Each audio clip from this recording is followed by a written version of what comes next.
Radio Cubana. Sonido para ver. Venimos chapeando. Chapeando bajito. Bárbara Betancur. Desde Cuba y para el mundo, para que no le hagan cuento. Soy Reinier Eduardo, me sumo al análisis. Y Arlín Rodríguez de Rivet. Venimos chapeando bajito, para que ninguna fake news se cuele. A enseñarte la verdad, para que nadie te confunda. Vengo aclarándolo todo. Hola, buenísimos días a toda la audiencia de la radio cubana esta mañana. Y bueno, a mi colega Reinier Eduardo. Buenos días. Porque Bárbara Betancur hoy está en Radio Habana, Cuba. Bueno, digamos que al mismo tiempo que nosotros en este momento. Ayer, digamos, es imposible hablar hoy en la radio, hacer algún comentario que tenga que ver con la guerra que se nos hace, que no aluda a lo que aconteció anoche, todo el mundo conectado al noticiero de televisión. Por cierto, felicidades, noticiero de televisión. Hoy es el estelar, porque hay varios noticieros, pero en una época era el único noticiero que había en la televisión cubana. Y bueno, pues está cumpliendo 60 años, el 2 de noviembre de 1961. Felicidades a todos nuestros colegas en una de las tareas más intensas que tiene el periodismo. Y bueno, decía que anoche nos pegamos todo al noticiero de televisión a ver qué venía en las razones de Cuba. Más o menos uno intuía que podía haber la develación de un doble agente y resultó que nos conmovió a todos Fernando. Fernando, de quien les voy a hablar ahorita un poquito, pero ahora quiero la valoración de nuestro analista, de Reinier Eduardo. ¿Cómo valoras tú la trascendencia de esta revelación? Digamos, ¿cómo leer? ¿Qué cosas no olvidar de lo que dijo Fernando ayer? Claro, mira, reiterar los buenos días, aunque hoy desde anoche estamos viendo algunos negacionistas del círculo, por supuesto, de Junior, que son como especies de terraplanistas, porque no, vamos a decirlo así, gente que lo obvio no aceptan lo lógico. Están diciendo que bueno que Fernando no dijo nada, y cuando realmente la reacción que ha causado una inmensa mayoría de personas, cuando usted revisa las redes, la manera en que anoche se difuminó la etiqueta Fernando o todos somos Fernando, te da una muestra del impacto que ha tenido. Pero más allá de eso, la realidad es que sí dio información, sí, aportó para mí 3 elementos fundamentales que vienen a corroborar todas las denuncias anteriores que se habían hecho o que se vienen haciendo en torno no tanto a este personaje, que es una construcción, como ya hemos visto, incluso es una mala construcción, es una imitación mala de Václav Havel, como se veía anoche en el documental, sino en torno a toda la provocación, a la operación que hay en marcha de desestabilización interna en el país. Sí. Él aportaba 3 elementos principales. El primero, que todo lo que se está haciendo hoy y todo lo que está promoviendo este personaje tuvo su preparación en el exterior, fuera de Cuba, en 2 momentos principales.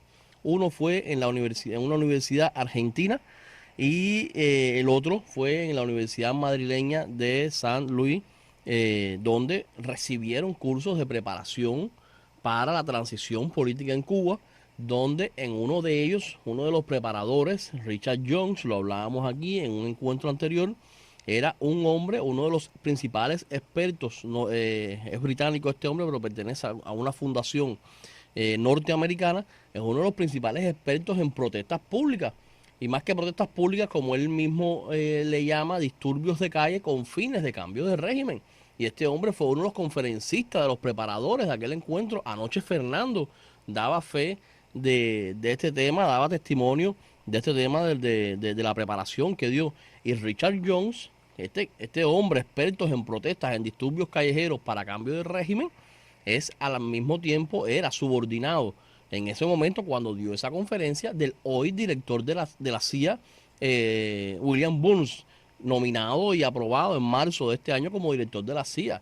Es decir, un hombre además con un largo historial en materia de subversión ideológica en diferentes países que no son del agrado del gobierno de los Estados Unidos, aunque se dice diplomático, un diplomático de larga trayectoria, qué sé yo, pero detrás del término diplomático enmascara muchas cosas. Entonces, este es un primer elemento que Fernando ponía. Fernando, que además hay que reiterar, estuvo ahí en esos cursos, estuvo ahí Bueno, presencialmente. la foto lo dice. La foto lo dice todo, aquí no estamos inventando nada. El segundo elemento que plantea Fernando, yo le digo Fernando, aunque el nombre es El Carlos. agente Fernando, El agente claro. Fernando, El claro. doctor Carlos Leonardo. Claro. Entonces, el segundo elemento para mí muy interesante y que juega con todo lo que estamos viendo es cómo dentro de estos entrenamientos, una de las líneas que recibió este personaje fue buscar un enfrentamiento entre el pueblo y las Fuerzas Armadas, entre el pueblo y las agentes del orden interior en el país. Sabemos muy bien que cuando se produce cualquier tipo de chispa de enfrentamiento, puede generar, por supuesto, una escalada de violencia por parte incluso de Que salgan manifestantes los tanques a la que calle, salgan como los se tanques, dice. como se dice vulgarmente, que buscar una salida de los tanques a las calles, pero vamos a suponer que eso no se produzca, Arlene. El solo hecho de la confrontación física ya les sirve a ellos, suficiente a ellos para generar toda una campaña internacional y lo vimos el 11 Y de julio. también contemplan la subversión dentro de las filas La subversión de dentro los de las cuerpos filas de los armados. cuerpos armados. Han habido incitaciones durante estos meses, incitaciones groseras a nuestros oficiales de la FARC, a los A oficiales del desertar. MININ, a desertar, a cambiar de bando, a cambiar de fila. Pero además el 11 de julio lo vimos. Hay testimonios de policías mujeres que fueron violentadas, que fueron amenazadas de muerte en los hechos, en los disturbios, si no se quitaban los uniformes, el uniforme con el cual estaban cumpliendo un servicio. Es una manera de provocar, es una manera de generar este Está en el nivel de manual. enfrentamiento. Está en los manuales, Eso además, pasó en Venezuela. que eso pasó en Venezuela. Y lo más significativo que pone un elemento es que habían generales del ejército norteamericano preparándolos en función de esto. Es decir, que tampoco era una cosa de niños, de académicos meramente, dando una consideración. Y el tercer elemento también, que para mí es muy significativo, aunque es un elemento que ronda el plano emotivo de las emociones que tuvo este personaje en estos cursos, especialmente el de Madrid, que fue el último que se dio, es como él, en un arranque de emotividad, jura que cuando llegue a Cuba va a convertirse y va a hacer todo lo posible por cumplir todos los entrenamientos que le han dado. Cuando tú revisas la hoja de ruta de este hombre, después que llegó a Cuba de estos cursos y de estas cosas, bueno, ha sido fiel al juramento que le hizo a estos elementos pro-yanqui, que hay que decirlo muy claro. El hecho de que haya sido en una universidad madrileña de preparación y además el módulo anterior de preparación haya sido en una universidad argentina, no significa en absoluto que los americanos no estén metidos en esto. Bueno, Todo lo contrario. Claro. Es una manera de ¿A quién se enmascaramiento. subordina Claro. John? Claro. Es una manera de enmascaramiento, de tercerización de los mecanismos de preparación de la subversión. Como hay tercerización de los pagos. Como hay tercerización de los pagos, lo podemos hablar un poco la semana que viene con hechos que sean el Bueno, próximo no, programa. el jueves. El jueves que viene, El jueves lo podemos hacer.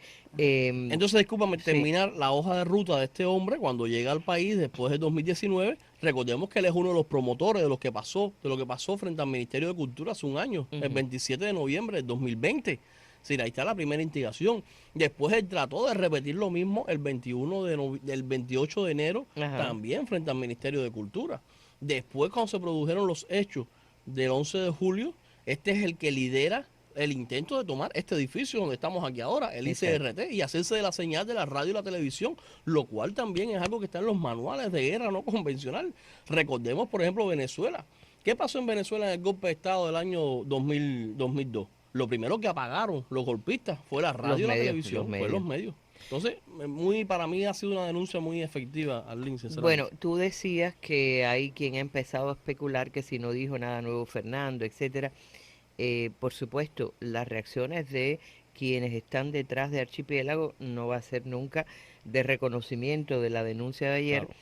Pero la reacción popular en general, evidentemente, inmediatamente en las redes se desató, bueno, hubo desde memes muy simpáticos a análisis, a información. Alguien decía que en el perfil de Junior iba a aparecer alguien que decía... tengo una foto tuya o algo, una declaración, en fin. Son cosas que ayer aparecieron inmediatamente después. La reacción popular yo la sintetizaría en dos momentos.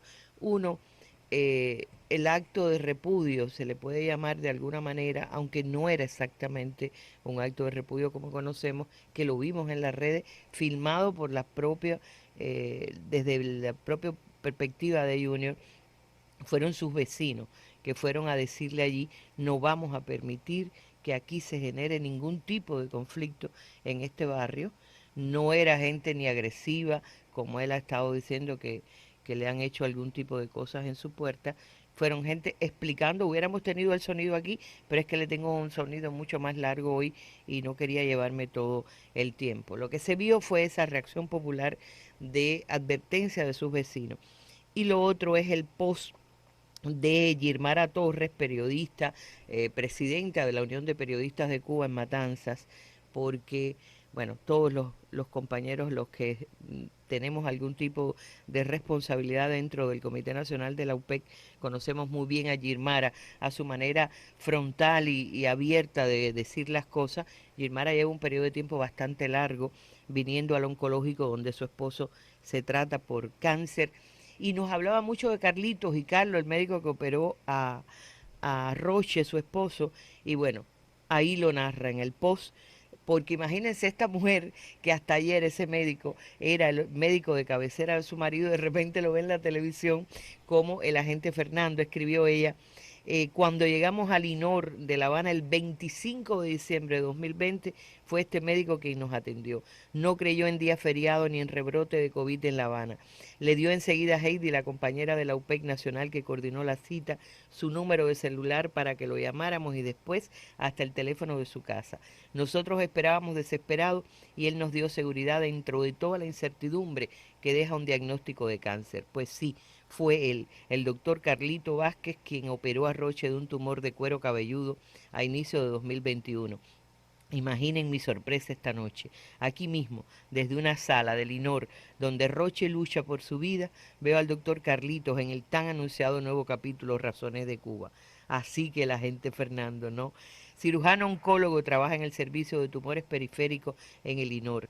Dicen, y nosotros lo pudimos comprobar, que es un as en lo suyo. Ahí lo pueden encontrar, sencillo, en sandalias y bata larga de médico siempre, desenfadado, con voz de trueno. Cuando hablas con él te das cuenta de que es un cubano incómodo, pero de ley. Dicen que es muy majadero. A mí me encanta la gente majadera, como él, que no soporta lo mal hecho. El día que operó a Roche casi no podía caminar por un dolor en la rodilla. Me contó que tenía una bala ahí. Ya ni las infiltraciones lo alivian. Pero aún así Carlitos, el agente Fernando, fue al salón. Fidelista de los buenos, Carlito Vázquez. Hablamos de eso, de Fidel y muchas cosas más en el tiempo que atendió a Roche. Siempre interesado por temas de actualidad, médico y humanista. Un día me sugirió que se organizara un curso en el Instituto de Periodismo José Martí para médicos interesados en publicar en las redes. Se lo debo. Es que la lucha contra el cáncer no ha terminado. De Roche, por supuesto. Y ya voy, después de leer este post que me conmueve mucho de Girmara Torres, voy con el sonido que les prometí. Le preguntamos a René González, René no está en Cuba, a través de WhatsApp, porque sabemos que trabajó directamente bajo las órdenes de Ramón Saúl Sánchez cuando estaba infiltrado en los team contrarrevolucionarios en Miami. Oigan lo que nos respondió.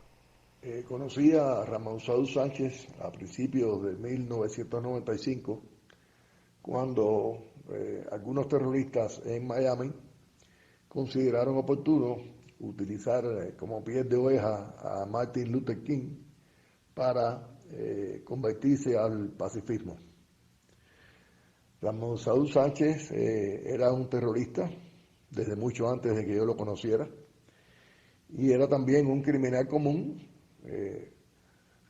en cuyo prontuario aparecían secuestros, colocación de bombas, asesinatos de personas inocentes,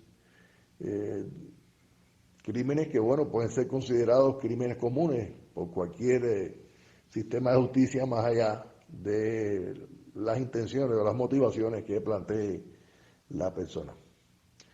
En los tiempos en que yo conocí a Ramón Saúl, él había creado el Movimiento de Democracia para defender el supuesto derecho de retorno a Cuba de los cubanos en la Florida, pero bueno, un derecho sui generis que consistía en que había que regresar a Cuba a través de flotillas que consistieran en provocaciones para caldear el ambiente político entre Cuba y los Estados Unidos, en lugar de hacerlo como aspiramos todos a que nos visiten los cubanos que viven allá, ¿no? En un avión, como hace cualquier persona de regreso a su país.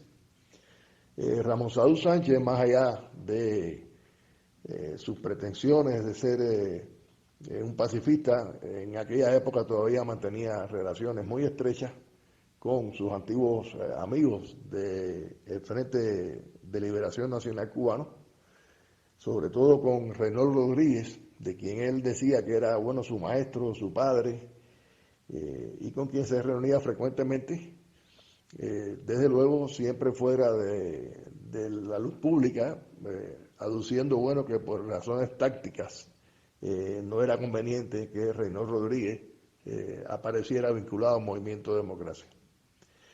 Esta fue la vía que hallaron en esos años personas como Ramón Saúl Sánchez, como José Basulto, para convertirse en líderes políticos en Miami. Yo creo que Ramón Saúl siempre aspiró a ser un líder político.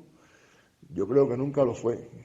Ramón Saúl no es una persona que tenga, más allá de un odio acérrimo a la Revolución Cubana, más allá de un anticomunismo visceral, no es una persona que tenga tampoco un programa político. En el Movimiento de Democracia, bueno, se hablaba sencillamente de democracia, de libertades, de la manera abstracta en que se sigue hablando en estos momentos por quienes están promoviendo todos estos eventos contra la Revolución Cubana, pero nunca tuvo un programa político, nunca tuvo una idea política más allá de combatir a la revolución por los medios que fuera. Yo creo que su atención al terrorismo desde muy joven y probablemente sus experiencias personales y familiares sembraron en él ese odio a la revolución y ese anticomunismo que no pasaba de ser un impulso. Y bueno, durante el tiempo en que dirigió el Movimiento de Democracia, él pretendió inclusive emular un poco a José Martí en su forma de comportarse, en su vestimenta, inclusive a la hora de organizar la organización. Bueno, pues él se tituló el delegado del movimiento, pero bueno, más allá de esas superficialidades, realmente nunca fue una persona con una capacidad política o una conciencia política profunda o elaborada, sino que su discurso político era el discurso que le escuchamos, muy superficial a todas estas personas que siguen profesando estas actividades y siguen practicando estas actividades. Ese es el Ramón Saúl que yo conocí, que nunca renunció a la violencia, que nunca la condenó, que siempre estuvo del lado de personas como Posada Carriles cuando hizo falta